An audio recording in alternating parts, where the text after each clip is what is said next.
Here I am on the Thames foreshore, right down the river in what was Essex.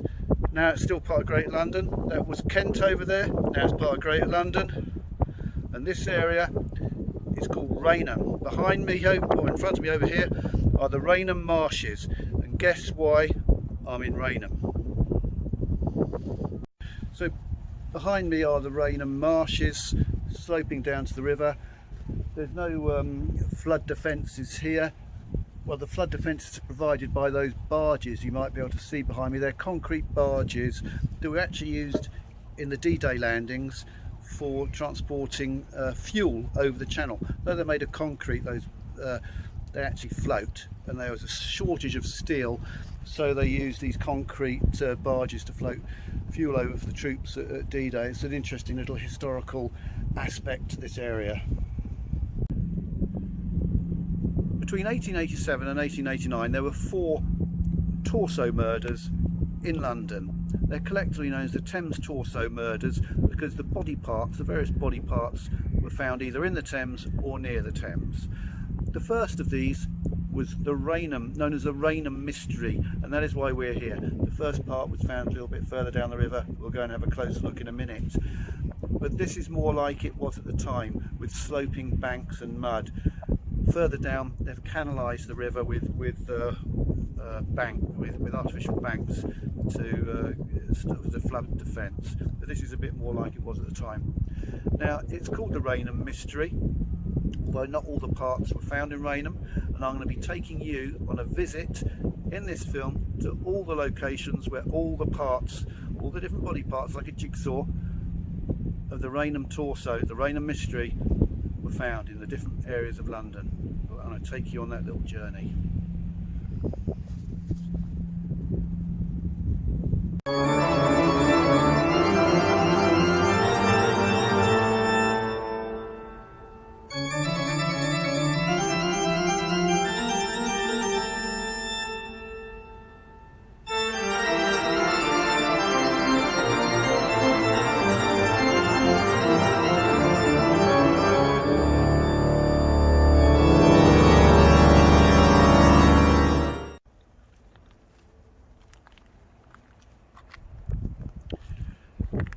We're about half a mile further down the river, quarter of a mile probably, from where I was just now. This is the location of Rainham Ferry, and here there was a pub called the 3 Crowns, and you just saw pictures of it back from when it actually was here. It was knocked down in the 70s. It stopped being a pub actually in the 50s. It's going to feature quite heavily in this story. This is the location where the body was found. As you can see, the river is banked up and canalised. It doesn't look anything much like it did at the time. Rainham used to be quite a rural area. Now you can see behind me there's this sort of industrial sprawl along the riverbank. We're about 15 miles from central London, and London has creaked out in that period. So Rainham Ferry had been here since the early medieval period. It used to go over to Erith over there, across the river to Kent, or there was another run where there's a stop all the way down the river from central London, Gravesend and Margate on much further down for pleasure trippers from London. At this location there'd been a pub because it'd been an important ferry. It was just used by the pilgrims to Canterbury originally. An inn had existed here for centuries, originally called the French Horn, then called the 3 Crowns. And as I said, it was here. There was a factory further down called Hempelmann's factory. It was off there that the first part of what became known as the Rainham Torso, the Rainham Mystery, was found. At 12:30, just after midday, on Wednesday the 11th of May 1887, a lighterman, someone who worked on the river, called Edward Hughes, saw a package, a bundle, floating down on the tide as he was outside by Hempelmann's factory, which is by those big, was where those big tanks are there. It was a manure factory actually. That was the sort of trade that went on down this part of the river. Hughes fished it out, this sack. It was a canvas sack tied up with a knot, at a glance inside, saw it was body parts. They called a policeman in the shape of Constable Stock, who had a proper look, found it was the lower part, the torso, this part of a body. So they took it to the Phoenix Hotel in the actual village of Rainham, about a mile away. The rest of the foreshore around Rainham Ferry was searched, no other parts were found, and so the bit that had been found was put in the shed next to the Phoenix behind me. This version of the Phoenix is actually from 1891. It was rebuilt a few years after this incident. But the local doctor, Edward Calloway, was brought in to perform the autopsy on the part that had been found. He felt the victim was between 28 and 30 years of age, well nourished, and a degree of surgical precision had been shown in the way it had been amputated, the way the cuts were performed between vertebra, and the way the thigh bone was taken out of the hip socket. So he thought the degree of skill was shown in how the body had been cut up.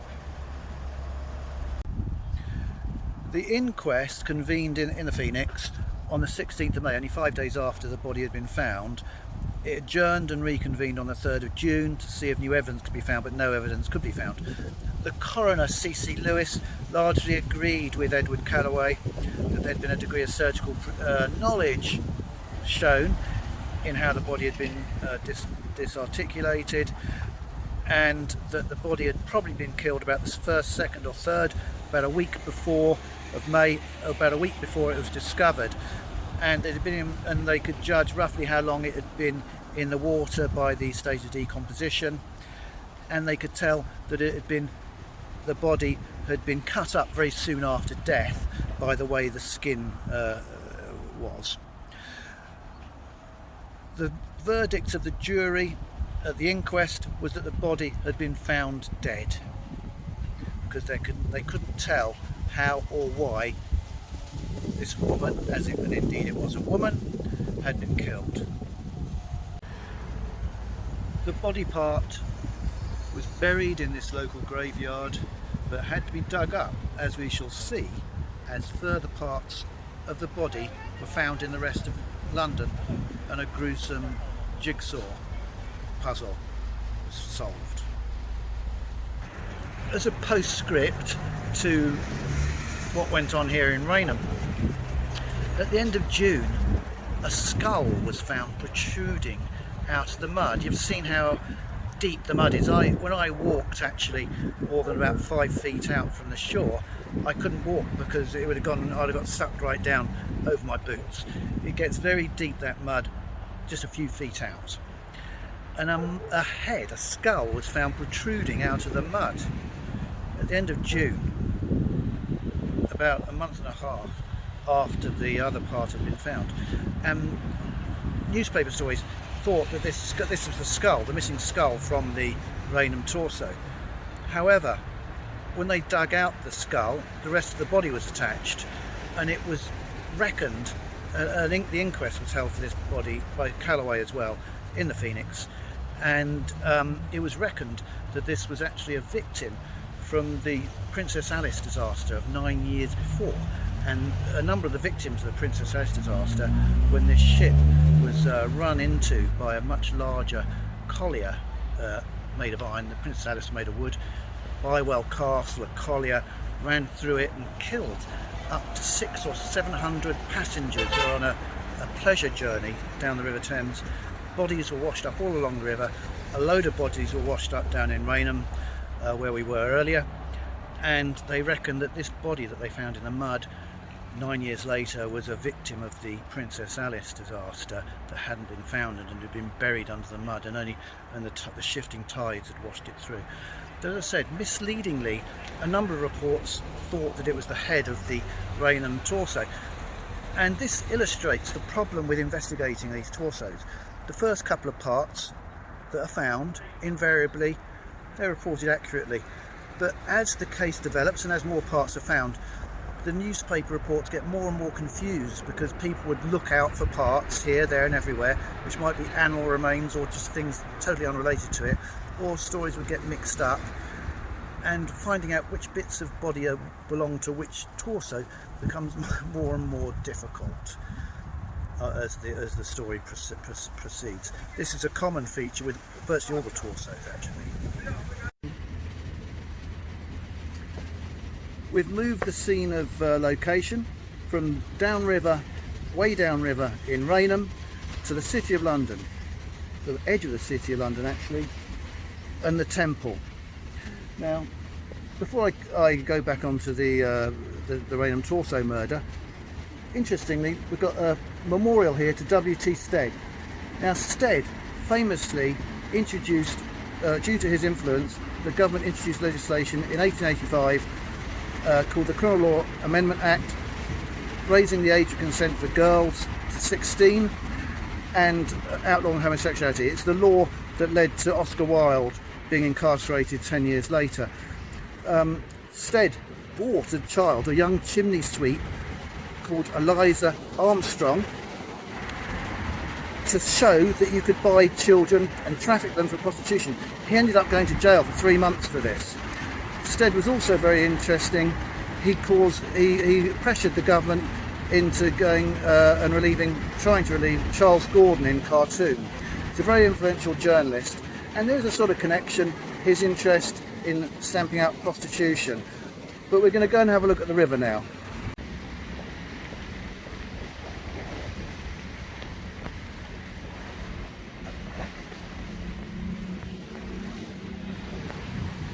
This is Temple Pier. These are Temple Stairs down here, a bit rough today. And over here is HQS Wellington. It's the headquarters ship of the Worshipful Company of Master Mariners, but it used to be a escort ship for convoys in the Second World War. Anyway, these stairs, Temple Stairs.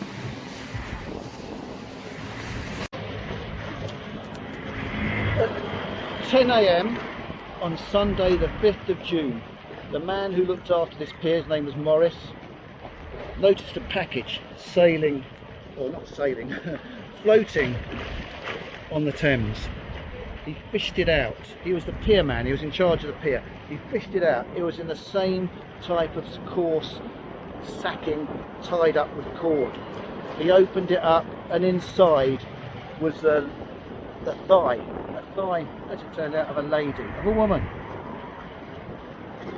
The Thames police had a station further down the river.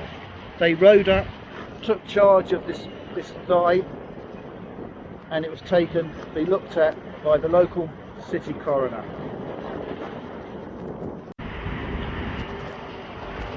The thigh was looked at by the city doctor called Hamilton.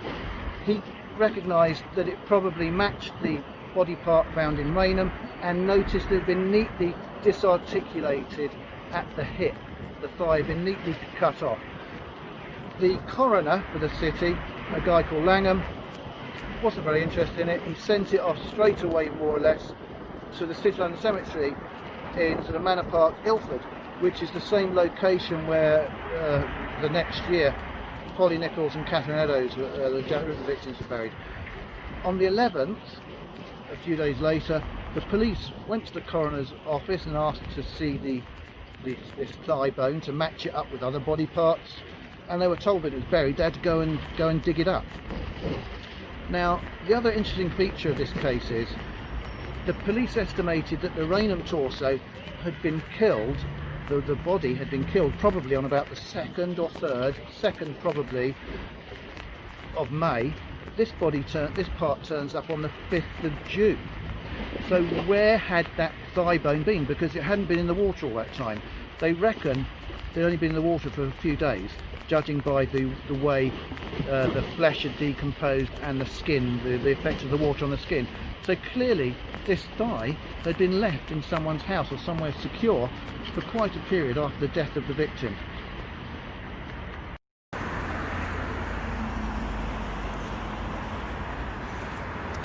So we've moved the scene a few miles down from Temple in a westerly direction to Battersea. This is actually Chelsea Bridge. It's actually an example of failed Victorian engineering, because the original bridge which was here in 1887, had to be demolished because it was unsound, and this replacement bridge, Chelsea Bridge, was built in the 1930s. This section of the river here is Torso Central. There are pieces of torso turning up here in multiple different torsos. It obviously had a significance to whoever did it, and it kind of links the torsos together because so many parts were found in a stretch here about a mile of the river here. Loads of different bits and pieces were found, including a piece of the Rainham torso.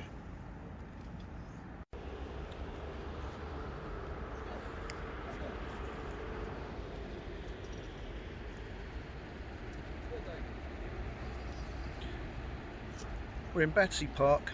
This stretch of the river is known as Chelsea Reach. Just over here used to be Battersea Park Pier. Now, on the evening of Wednesday the 8th of June 1887, nearly a month after the first part had been found 17 miles away down there in Rainham, the thorax, the part of the body from here to here, not the very top part of the chest, from here to here, joining on to the part that had been found in Rainham, was found down on the foreshore here in a canvas bag, tied up in the same manner as the previous parts had been found. So now we had the top part of the chest, the thorax, which joined on to the lower part, which had been found in Rainham, which joined on to the thigh, which had been found in Temple Pier. It was all starting to take shape in a rather gruesome manner. A conference was held nearby on the 11th of June, and in attendance was Dr. Calloway from Rainham, Dr. Kempster, who's the local divisional surgeon for the police, and Inspector Shaw came over from Scotland Yard. Now, Shaw and Kempster are actually quite well known to people involved in Ripper studies for their involvement in the case later in the subsequent years. The coroner, Braxton Hicks, asked for the other body parts to be brought over. That's when it was discovered that the part that had been found in the Temple Pier had already been buried, rather foolishly, but already been buried in the City London Cemetery. It was dug up and brought over, and the part which more understandably had been buried in Rainham almost a month earlier was dug up and brought over. They were all preserved in spirits, all these parts, and they were all found to match the same body. It was thought that the body part found here, judging by the stage of decomposition and the effect of the water on the flesh, had been in the river for roughly the same amount of time as the piece that had been found at the temple. So it clearly, the upper part, the thorax, had been stored somewhere prior to being dumped in the river. Over there in the gloom you might be able to pick out Battersea Bridge. This rather attractive bridge we're on at the moment is called Albert Bridge, and if we look around in this direction we can see the bridge I was on at the beginning of this sequence, Chelsea Bridge. As I say, that bridge replaced the earlier one that was there in 1887. It was actually called Victoria Bridge at the time. Chelsea Bridge replaced it in the 1930s because it was unsafe. Now, the reason I'm on this bridge, Albert Bridge, we've got Battersea Park over here, and where the torso was found is in the middle of the park over there, or that part of the torso, is because the police had a theory that that body part was probably thrown off this bridge, Albert Bridge, or Battersea Bridge. They based that on their knowledge of the tides and the currents in the river. That was their theory, which sort of suggests he could have come from either side. He could have come from the south bank or the north bank onto either of these two bridges and thrown the piece in. We don't know. We can judge perhaps some other evidence which we'll look at as this series develops, when we take all the evidence for the torsos and the bits found particularly around Battersea. We'll take that evidence in the round. So I have the feeling that the culprit, whoever he was, didn't feel comfortable dumping body parts this side of Battersea. That's why there's such a big concentration here, nothing that way, and quite a lot further downstream on the other side of that barrier, which I've spoken about in another video, where Tower Bridge was being constructed from 1886 onwards, and you had heavy river congestion all around the Pool of London and Docklands. But there must be, as I said, a psychological reason why he didn't want to go this side further downstream from Battersea.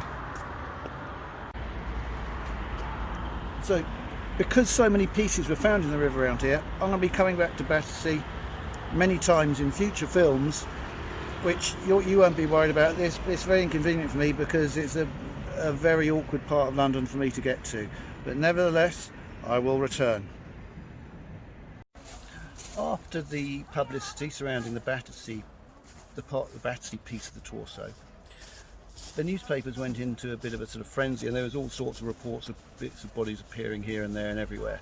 And there is a lot of coverage saying that there was a body part found off Waterloo Pier towards the end of June, but this might be getting mixed up with the thigh that was found at Temple Pier, Temple Stairs, which is very close to Waterloo Pier, at the beginning of June. So, and it's not properly accounted for, this Waterloo Pier part, so it might not be true. And the thigh, the other thigh, which might have been otherwise missing, might have been attached to the lower part of the leg, which was found elsewhere, as I'll shortly tell you. Now, the next properly attributed body parts for this, for the Rainham torso, were found in the Regent's Canal, which we can see below us here.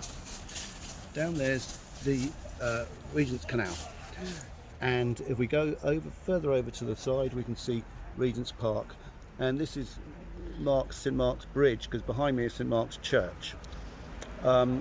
So between the Regent's Park, as the canal went round Regent's Park, towards St Pancras Lock, several other parts were found. It was on Thursday, the 30th of June 1887, when they found separately 2 arms and 2 legs. 2 different people found 2 arms, 2 legs. The last part was actually found by the police dredging the canal in this area, and that's almost completed the body of the Rainham torso, apart from the chest above here, above this area roughly, and the head. All the rest of the body was now accounted for. As you can see, this area is quite posh houses, and we're quite a long way inland on the Regent's Canal here. It seems that the arms were found separately and the 2 legs were found together. Always they were bound up in the same sort of canvas bags, tied up at the top. Dr. Calloway looked at all the parts and he was sure they were all from the same body. The bits that had been in the canal had looked older because they'd been decomposing in the river for a lot longer, and so it was initially thought they were from a much older body, but they weren't. They all fitted exactly with the other remains. They fitted together like an exact jigsaw, as I keep saying. The final inquest was held in the Crowndale Hall in Camden Town on the 13th of August 1887. The coroner was a guy called Danford Thomas. Thomas Bond, the famous police surgeon from Scotland Yard, was also there to give his opinion. Bond felt the victim was between 25 and 35, between 5'2" and 5'4". She'd never given birth, and they found that she had marks on her leg below her knee where her garters had left a sort of ridge in her flesh, and that they thought indicated that she was from a working class background, because working class women had shorter garters. Dr. Charles Hebert also assisted Bond in his investigations. Hebert and Bond both were involved heavily in the river murders, and Hebert made a particular study of the torsos. Hebert was of the opinion that the work done was probably more likely to be by a butcher or perhaps a hunter rather than a surgeon, but there was someone who had skill in anatomy, but not a surgeon, rather a butcher.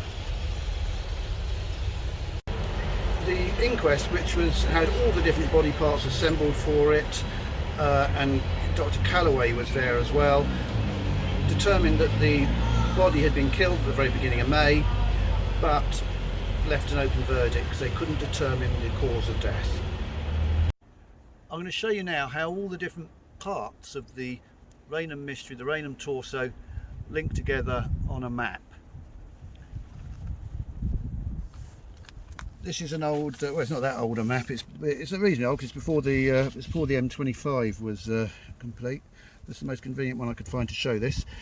So we have the Rainham Torso. This is where I am now, on the banks of the Thames at Rainham, a rather glossy area actually, about here.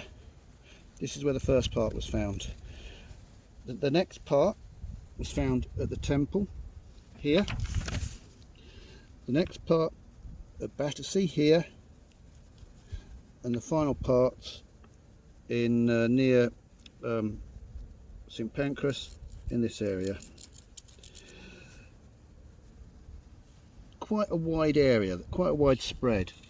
It's about 17 miles as the crow flies from Rainham Ferry, which is even marked, to Battersea Park over here.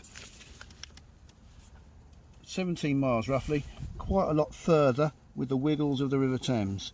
Probably more like a good 20, more than 20 miles if you follow the course of the river. And don't forget, in this area here, the river was blocked by the works going on at Tower Bridge. So anything this side, dropped this side of Tower Bridge, would have considerable difficulty floating down this way because of the congestion of the building works which commenced in 1886 for the building of Tower Bridge, and all the heavy congestion of the river traffic in the docks and the Pool of London. So my contention is the part that washed up at Rainham must have been dropped downriver of the tower, this side of the tower. The other parts must have been dropped this side. When considering how the culprit behind the Rainham Mystery, the Rainham Torso, carried out his gruesome work, besides the evidence that the bodies were dumped upstream and downstream of the tower, we also have to consider the fact that there was the inland piece left, the pieces left by St Pancras Lock in that area. So he must have had transport, land-based transport, to get around. He must have had convenient transport. He wasn't restricted by the river. He must have had somewhere to stow the body parts, because they weren't clearly, the evidence suggests they were not all dropped in the river at the same time. He must have dropped them in the river over several weeks, so he must have been able to keep these body parts somewhere. He must have had premises at his disposal to be able to do that. We've also seen from the medical evidence that he must have had skill in dismemberment, not necessarily the skill shown by a doctor, but perhaps the skill shown by a butcher to cut the body parts up in a particularly skillful and manner. The head, by the way, was never found. The heads were never found on the torsos. This question's been asked me in the past. Almost certainly they sank, because a head hasn't got natural buoyancy with the very dense bone and brains and material in a head, and they probably sank straight away in the river. All of them probably did. And also this torso, apart from one torso, the entire torso range, this group of four and the other torsos, only one was ever identified. So this one was never identified at any stage either. Now, the fact that the victim was never identified, all the torso victims were never identified apart from one, as I said, suggests that they're from the lower rungs of society, the bottom strata of society, from the same strata of society, if you like, that the victims of Jack the Ripper came from. But there you had faces, and they were much more freshly murdered. The discovery was much more fresh, and so identification was easier. There were indeed several failed attempts at identification with the Rainham torso. Several suggestions were made. They were all cleared up. None of them led anywhere. The other interesting thing is that the Torso murders overlapped the Jack the Ripper murders. This one was about just over a year before. They went on for about a year after and coincided very much with the Jack the Ripper murders. So if it wasn't by the same person, it means there was two people operating, selecting the same type of victim in London at the same time and operating through the East End, as we've seen. So that's the tale of the Rainham Mystery, and I'm going to be revisiting a lot of the other torso murders in due course.